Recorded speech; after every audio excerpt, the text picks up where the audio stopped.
الهجوم الخطير، كرة الصعبة ولكن الدفاع يدخل بقوة تشافي، والكرة تبقى من تشافي، يرجع بالكرة مرة أخرى، كرة لأوزيل، الصراع قوي، الله على الجرينتا، ملا كرة وملا فنيات، وانطلاقة المرتدات، نحاها له، شالها له من الحارس يقرب، والكرة لرونالدو، يسدد الهدف الثاني، الهدف الثاني من المهول، من المرعب، من القناص، من قاتل الحراس كريستيانو رونالدو.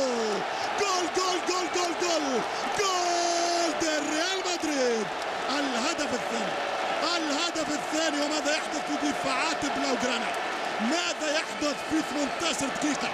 أي دفاع، عن أي دفاع نتكلم وبأي طريقة نفسر؟